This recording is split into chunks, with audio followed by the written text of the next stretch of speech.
Seja bem-vindo a mais um programa Vida Devocional. O programa que o nosso desejo é que Deus fale ao seu coração através da sua palavra. Hoje eu quero trazer para vocês uma devocional no livro de Apocalipse, capítulo 2, os versos de 1 a 7, um texto bastante conhecido, a carta à igreja que estava em Éfeso. Apocalipse, capítulo 2, versos de 1 a 7.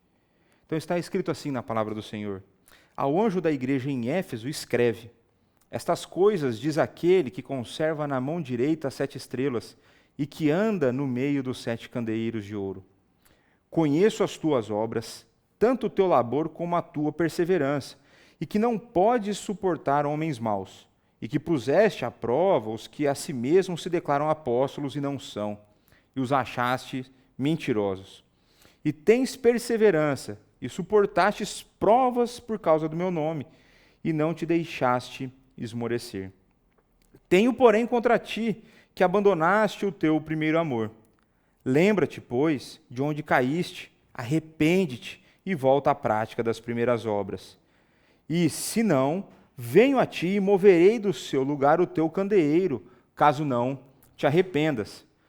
Tens, contudo, a teu favor, que odeia as obras dos nicolaítas, as quais eu também odeio. Quem tem ouvidos, ouça o que o Espírito diz às igrejas. Ao vencedor, dar-lhe-ei que se alimente da árvore da vida que se encontra no paraíso de Deus. Vamos orar? Pai, nesse momento nós pedimos a sua ajuda. Fala ao nosso coração, tanto ao dos meus irmãos quanto ao meu, que nós possamos, através da sua palavra, sermos transformados a uma nova vida, uma vida mais próxima do Senhor, uma vida cada vez mais com menos pecados. É no nome do teu Filho Jesus Cristo que nós oramos e agradecemos. Amém. Meus irmãos, eu quero falar com vocês hoje sobre a necessidade de voltar ao primeiro amor. A necessidade de voltar ao primeiro amor. Antes de nós começarmos aqui, é importante que nós entendamos o porquê a igreja em Éfeso é a primeira a receber uma carta no livro de Apocalipse. A cidade de Éfeso era uma das 3 cidades mais importantes do Império Romano em sua época. Nós estamos falando aqui no final do século I. Era uma cidade extremamente rica, uma cidade que possuía o maior porto na Ásia Menor, região hoje da Turquia. Era uma cidade que vivia basicamente do comércio, então ela tinha vários acessos em termos de rodovias, né, se fosse colocar aqui na nossa linguagem, né, em termos de estradas. Então era uma cidade de fácil acesso por terra, por água, e uma cidade então que gerava muita riqueza. Essa cidade, se não bastasse toda essa proeminência, ela tinha 2 grandes templos. Ela tinha o grande templo da Diana dos Efésios, né, conhecido como uma das 7 maravilhas do mundo antigo. Esse templo, né, que tinha ali, aconteciam os cultos a Diana, eram cheios de promiscuidade, né, então era uma cidade bastante promíscua, com cultos com bastante prostituição envolvida. E tinha também o templo que servia de culto, que prestava culto ao imperador romano, tido como um deus na época. Então essa cidade tinha 2 grandes templos. O templo do imperador era um dos maiores daquela época dentro do Império Romano também, disputava ali apenas com 1 ou 2 cidades em termos de importância. E o imperador de Roma nessa época era o Domiciano, homem implacável, homem mau, que impôs grande perseguição à Igreja de Cristo.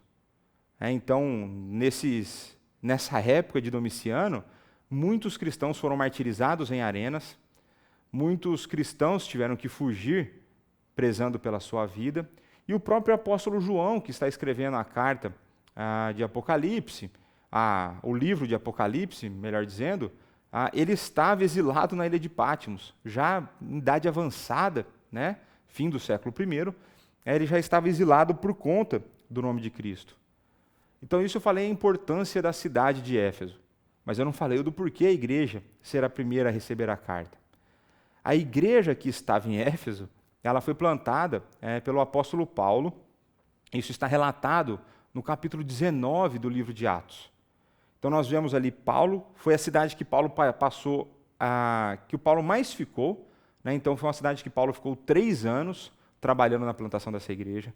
Essa igreja teve ali como pastores, se assim formos dizer, Paulo, Apolo, aquele Apolo lá de Corinto, sabe? Eu sou de Paulo, eu sou de Apolo. Apolo, um homem erudito da sua época, um excelente orador, tinha bastante conhecimento, um homem crente. Quem mais foi pastor nessa igreja? Timóteo. As 2 cartas que Paulo escreveu a Timóteo, Timóteo estava pastoreando a igreja em Éfeso. Ainda a tradição conta de que Pedro provavelmente tenha passado pela igreja em Éfeso e o apóstolo João também, esse mesmo João que está escrevendo o livro de Apocalipse. Veja, meus irmãos, essa igreja teve, podemos dizer assim, os melhores pastores de sua época. Homens crentes, homens conhecedores da palavra de Cristo, homens que doutrinaram muito bem essa igreja. Nessa época, nesse período, a igreja de Éfeso era a igreja mais proeminente no mundo. Era a igreja cristã mais importante que existia. E é por isso, então, que João, conduzido por Jesus Cristo, escreve, então, a sua primeira carta à igreja que estava em Éfeso. Então, o texto vai começar falando que ao anjo da igreja em Éfeso escreve: estas coisas diz aquele que conserva na mão direita as 7 estrelas e que anda no meio dos 7 candeeiros de ouro. Nós primeiro precisamos entender quem está dando essa mensagem. A mensagem está sendo dada por Jesus Cristo. Jesus Cristo é aquele que tem na sua mão a igreja. Ele não apenas conserva, ele sustenta, ele preserva, ele protege. É ele quem conduz a sua igreja. Além dele ter esse poder, ele é o Deus Todo-Poderoso e ele tem a igreja, todas as igrejas em suas mãos, ele também anda no meio das igrejas. Quando o texto diz que ele anda no meio da igreja, isso significa que ele sabe daquilo que acontece dentro da igreja, ele conhece a igreja, o funcionamento da igreja, e ele, como Deus onisciente, sabe o que se passa no coração dos membros. E aqui, quando nós vemos a imagem, né, utilizada para representar a igreja, os 7 candeeiros de ouro, o que é um candeeiro? É uma espécie de uma luminária. E para que serve uma luminária? Para iluminar. Parece óbvio, mas essa é a função da igreja. A igreja precisa levar luz onde há trevas. A igreja, ela precisa proclamar o evangelho onde ele ainda não chegou. A igreja, aqui, movida pelo Espírito Santo, tem essa força, tem essa luz, tem essa mensagem que precisa ser entregue, conforme Atos, capítulo 1, verso 8, né? E recebereis poder ao descer sobre vós o Espírito Santo e sereis minhas testemunhas. É disso que Jesus Cristo está falando no verso 1. Então Jesus Cristo vai começar a dar um diagnóstico dessa igreja. Jesus Cristo faz uma análise dessa igreja. Então ele fala: conheço as tuas obras, tanto o teu labor como a tua perseverança, e que não podes suportar homens maus, e que puseste à prova os que a si mesmos se declaram apóstolos e não são, e os achaste mentirosos. Jesus Cristo aqui faz uma espécie de um elogio a essa igreja. Jesus Cristo conhece as obras que eles fizeram no passado. Jesus Cristo diz que essas obras foram feitas tanto com labor quanto com perseverança. A palavra labor aqui passa a ideia de um trabalho árduo, um trabalho que demanda esforço, dedicação, disciplina, foco. Jesus Cristo reconhece que a igreja em Éfeso tinha feito isso. E ele diz que ela tem perseverança nesse trabalho. A ideia de perseverança aqui é aquela ideia de resistência mesmo, de você conseguir apanhar, né, como um lutador de boxe, que apanha, cai, levanta e continua, e persevera, né, diante as muitas dificuldades. Então, Jesus Cristo, ao olhar para as obras do passado dessa igreja, ele olha e fala assim: eu sei que vocês fizeram dessa maneira. Ele fala: e eu sei que até hoje vocês não suportam homens maus. Até hoje vocês colocam à prova aqueles que se dizem apóstolos. Essa igreja, então, a gente consegue perceber que ela tinha um sólido conhecimento doutrinário. Ela tinha tanta doutrina, ela sabia tanto das Escrituras, que aqueles que pareciam com falsos ensinos eram por eles repudiados. Eles não aceitavam isso no seu meio. E Jesus Cristo está os elogiando por isso. E aí no verso 3 ele continua: e tens perseverança, e suportastes provas por causa do meu nome, e não te deixaste esmorecer. Quando nós olhamos as provas aqui, a ideia é de que eles suportaram provas no passado. A ideia é que no passado, por conta do nome de Cristo, eles enfrentaram muitas dificuldades. Se nós formos lá em Atos 19, nós vamos ver uma grande discussão que acontece naquela época, onde, por conta do Evangelho, pessoas estavam abandonando os cultos, né, de Diana e tudo mais, e por conta disso, aqueles homens que ganhavam dinheiro a partir desse comércio estavam deixando de ganhar dinheiro. E por conta disso, eles mobilizam a cidade e fazem uma grande perseguição à igreja. Eles suportaram provas por conta do nome de Cristo, por conta da fidelidade ao Evangelho, eles suportaram a perseguição de Domiciano. Eles, naquela época, perderam privilégios políticos, financeiros, físico, integridade física foi embora. Mas no passado eles haviam feito isso. No passado, Jesus Cristo fala que eles suportaste. Isso está no passado, concluído, já foi. Mas eles todos fizeram isso fundamentado numa grande doutrina. Contudo, o diagnóstico de Jesus vai continuar no verso 4. E ele diz: tenho, porém. Então aqui a gente já sabe uma ideia de adversidade, né? Uma das palavras que indicam essa ideia de contrastes mais fortes que existe no grego. Tenho, porém, contra ti que abandonaste o teu primeiro amor. Essa igreja tinha um excelente conhecimento doutrinário, eles tiveram excelentes pastores, né? Eu creio que igrejas saudáveis naturalmente tendem a ter excelentes pastores. Igrejas saudáveis naturalmente tendem a ter grande conhecimento bíblico e doutrinário. Mas igrejas saudáveis não têm apenas isso. Igrejas saudáveis têm também o primeiro amor. E é esse primeiro amor que a igreja em Éfeso havia perdido. Muitos, ao estudarem essa carta, muitos, ao olharem essa repreensão de Jesus Cristo, entendem e associam esse primeiro amor a uma ideia de uma fé mais emotiva, uma fé mais sentimental, mas não é isso que o texto está nos ensinando. O foco aqui está no primeiro, no adjetivo primeiro e não na palavra amor. O foco aqui está nas primeiras obras que eram feitas pelos efésios. Quando nós olhamos para Apocalipse verso 5, Jesus Cristo é apresentado como a testemunha fiel. O que Jesus Cristo está repreendendo aqui, o que Jesus Cristo está condenando a igreja em Éfeso, é que eles haviam abandonado a vida de zelo evangelístico e de testemunho de vida. Esse primeiro amor que foi abandonado aqui é aquele amor que estava presente, movendo a igreja em Éfeso a proclamar o Evangelho. Quando nós lemos Atos 19, nós vemos que a palavra do Senhor se espalhou naquela região, movida por amor. Jesus Cristo diz em João que aquele que guarda os seus mandamentos é quem o ama. O nosso amor é demonstrado através da obediência aos mandamentos de Cristo. A minha pergunta a você: existe maior demonstração de amor a Deus e ao próximo quando que a evangelização? Pensa no perdido. Pensa naquele que está distante de Deus. Qual é a maior demonstração de amor que você pode dar a ele? É levando as boas novas. Que maior demonstração nós daremos de amor a Deus do que a observação dos seus mandamentos e a obediência, por exemplo, à grande comissão, ao fazer discípulos?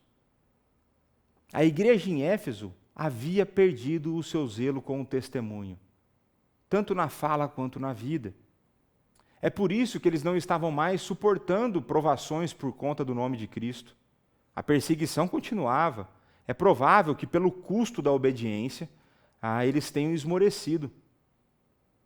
Mas, quando a gente olha para o texto, né, a gente viu que até no verso 3 eles não tinham esmorecido, mas não é o que o verso 4 já aponta. Parece que a realidade presente, eles haviam cedido.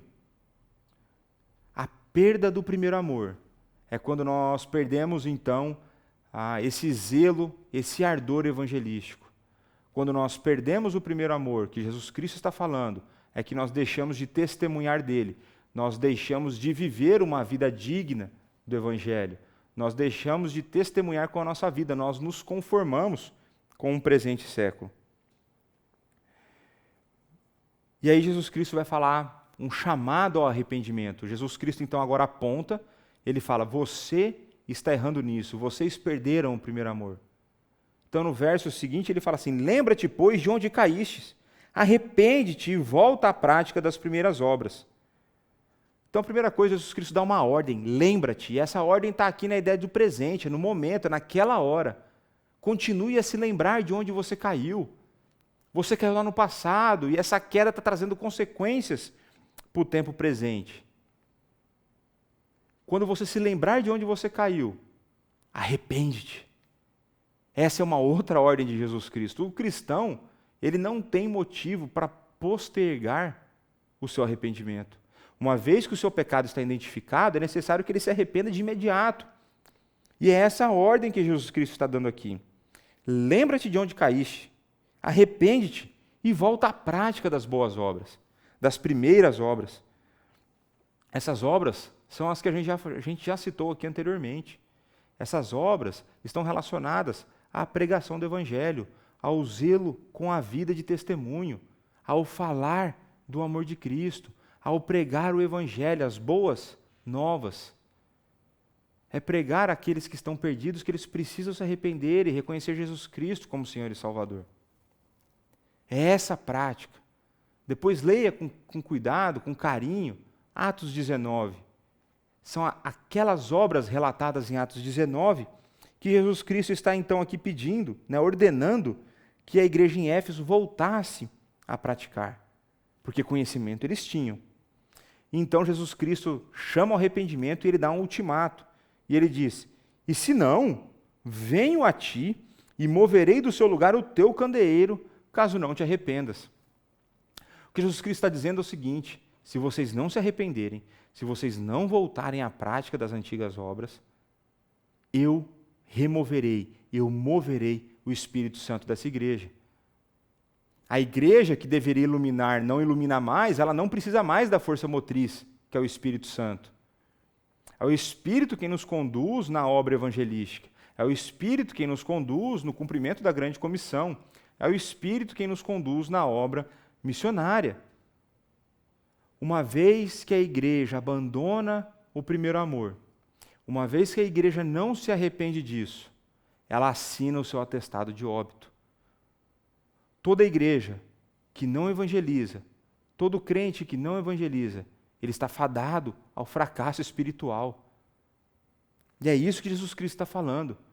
Quando nós pensamos na igreja em Éfeso, nós podemos olhar para o tempo presente, ela é uma cidade localizada na Turquia, 96% da Turquia hoje é islâmica. Essa igreja morreu. Quando nós olhamos para a Europa, quando ela deixa de fazer o seu esforço evangelístico, quando ela deixa de testemunhar, quando ela se prende em si com a sua doutrina, com o seu clube social, com a convivência apenas entre cristãos e não mais visando o alcance ao próximo, ela também morre. O berço da reforma, a Europa, hoje é um continente pós-cristão. E da mesma coisa tem acontecido com os Estados Unidos. É um movimento onde o zelo evangelístico diminui, a igreja morre, Cristo remove o candeeiro. Essa igreja já não ilumina e ela não iluminará mais. É necessário, então, que haja um arrependimento para que essa obra possa ser feita. Então, no verso 6, Jesus Cristo, ele traz uma promessa, Ele vai fazer uma análise positiva nos versos 6 e 7, uma análise positiva e uma promessa. Ele diz, então, tens, contudo, a teu favor que odeias as obras dos nicolaítas, as quais eu também odeio. Os nicolaítas, existe uma certa dificuldade em identificar quem era o seu líder de verdade, mas as suas práticas eram bastante conhecidas. Os nicolaítas eram aqueles que acreditavam ser possível a pessoa se dizer cristã e prestar culto a Diana. Era possível que a pessoa se dissesse cristã e prestasse culto ao imperador. Era possível ser cristão e ser conformado ao mundo. Será que a igreja brasileira está muito distante dessa realidade? Eu não sei como anda a sua vida, mas a igreja de Éfeso, pelo seu bom conhecimento doutrinário, eles tinham outros pecados, mas eles não suportavam isso. Eles odiavam essas obras, obras que Jesus Cristo também odeia. Jesus Cristo não ama aqueles que se dizem cristãos e vivem como se não fossem. Mas Jesus Cristo traz a esperança. Quem tem ouvidos, ouça o Espírito, o que o Espírito diz às igrejas. Ao vencedor, dar-lhe-ei que se alimente da árvore da vida, que se encontra no paraíso de Deus. Quem é esse vencedor? Esse vencedor é aquele que superar, aquele que se arrepender do seu pecado. O vencedor aqui nesse texto é aquele que vencer e retornar ao seu primeiro amor. O vencedor é aquele que voltar à prática das primeiras obras. O vencedor é aquele que vai abandonar, então, uma vida de uma mera intelectualidade teológica e viver uma vida de testemunho, associada a essa intelectualidade teológica. O vencedor, que será dado comer da árvore da vida, é esse que vencer o pecado. Quando nós olhamos para a árvore da vida, nós retornamos ao Éden, onde após Adão e Eva pecarem, eles foram apartados, separados dessa árvore. Essa árvore está nos esperando na eternidade. Essa árvore estará disponível no paraíso de Deus, mas somente ao vencedor será dado de se alimentar dessa árvore. Meus irmãos, quando nós olhamos para essas realidades, para essas verdades trazidas nas Escrituras, a pergunta que fica é a seguinte: quem pode superar os seus próprios pecados? Quem tem condições de superar as suas falhas? Quem, através das suas próprias forças, pode voltar ao primeiro amor? Jesus Cristo claramente diz à igreja em Éfeso: volte ao primeiro amor, volte à prática das primeiras obras, volte a ter zelo evangelístico, volte a me amar em primeiro lugar, porque a isso levará amor ao próximo, e quando eu amo ao próximo, eu anuncio as boas novas de Jesus Cristo. Quem, meus irmãos, consegue fazer isso? E a resposta, ela é frustrante. Ninguém pode superar esses pecados. Ninguém consegue fazer isso por conta própria. Mas Cristo não nos deixa sem esperança. Aquilo que é impossível aos homens é possível a Deus. Jesus Cristo, através da sua obra de obediência, morte, ressurreição e ascensão aos céus, onde Ele está à destra do Pai, reinando soberanamente e intercedendo ao Pai por nós, Ele, aquele que chamou ao arrependimento, aquele que mostrou a condenação para os que não se arrependem, e aquele que mostrou qual é o prêmio para aquele que vencer, é Ele quem nos conduzirá nisso. Essas verdades devem doer em nosso coração, devem nos humilhar, mostrar a nossa incapacidade diante de um Deus Todo-Poderoso. Devem mostrar a nossa incapacidade diante das obrigações que nós temos nessa vida. E uma vez que nós estamos humilhados, só nos resta uma opção. É nos humilharmos, ajoelhados, orarmos a Deus, clamarmos pela sua misericórdia, pelo derramamento da sua graça, pela ação do Espírito Santo, através da obra de Jesus Cristo, para que Ele encha o nosso coração de zelo evangelístico, para que Ele encha o nosso coração de amor pelo próximo, para que Ele encha o nosso coração de força de vontade para termos uma vida de testemunho. É somente em Jesus Cristo que isso será possível. É somente quando nós nos lembramos que Jesus Cristo está sentado ao lado do Pai, intercedendo por nós, isso enche o nosso coração de esperança. E é essa esperança que eu quero trazer para você hoje. Eu não sei como está a sua vida, Eu não sei se você perdeu esse primeiro amor. Eu não sei se o zelo evangelístico não faz mais parte da sua vida. Mas a palavra de Deus diz que esse zelo tem que fazer parte. A palavra de Deus nos encoraja, mostrando aquilo que Cristo tem reservado para nós. O meu convite é que você se coloque diante de Deus, clamando a Ele que trabalhe em seu coração, clamando a Ele para que o zelo evangelístico encha a sua vida. E que você, que pode há muito tempo não estar falando de Deus para as pessoas, você que pode estar se divertindo, tendo uma vida social muito interessante dentro da igreja, mas que não tem sido um anunciador das boas obras, para que Deus trabalhe em você, para que você abandone essa vida superficial, essa vida que não agrada a Deus. Jesus Cristo deixou claro, se nós ficarmos presos em nosso conhecimento, se nós ficarmos presos dentro de 4 paredes, nos orgulhando de termos boas doutrinas, repudiando aqueles que têm falsas doutrinas, mas se nós não anunciarmos Jesus Cristo como Senhor e Salvador àqueles que estão perdidos, isso de nada servirá. Então que Deus te abençoe, que Deus te conduza.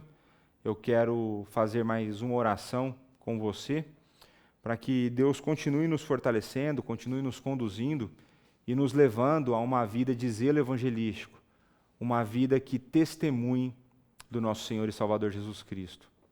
Vamos orar. Pai, muito obrigado por mais esse dia de vida que o Senhor nos dá, obrigado pela sua palavra. Em primeiro lugar, te pedimos perdão, Pai, pois temos falhado no nosso zelo evangelístico, nós temos falhado, Pai, em levar do amor de Cristo às outras pessoas. Nós temos falhado no anúncio das boas novas. Tem misericórdia de nós. O Senhor sabe que nós somos fracos, nós estamos aqui diante do Senhor humilhados, clamando a Ti. Move-nos pelo Teu Santo Espírito. Leva-nos a uma vida de amor genuíno ao Senhor, uma vida de amor genuíno a Jesus Cristo e ao Espírito Santo. Leva-nos, Pai, a um amor que naturalmente prezará pela evangelização. Leva-nos a uma vida de testemunho fiel. Sê conosco nessa jornada. Nos encoraja quando estivermos com medo. Nos dê intrepidez quando estivermos com vergonha. Coloca as palavras na nossa boca e coloca amor no nosso coração. Peço que o Senhor continue a cuidar da minha vida, da vida dos meus irmãos, para que possamos cada vez mais, arrependidos dos nossos pecados, reconhecendo o senhorio de Jesus Cristo, essa obra maravilhosa, que o Senhor nos ajude nessa caminhada. Tudo isso nós pedimos, certos de que o nosso Senhor e Salvador Jesus Cristo está intercedendo por nós a Ti. É por conta dele que nós podemos falar com o Senhor. E é por conta dele que nós podemos ter certeza de que o Senhor responde aos seus filhos. É no nome de Jesus Cristo que nós oramos e agradecemos por tudo que o Senhor tem feito e pelo muito que o Senhor irá fazer. Amém. Meus irmãos, muito obrigado por mais esse momento que você passou conosco. Eu espero que Deus tenha falado ao seu coração e que você tenha entendido a necessidade de voltar ao primeiro amor. Fique com Deus e até a próxima, se Ele assim permitir.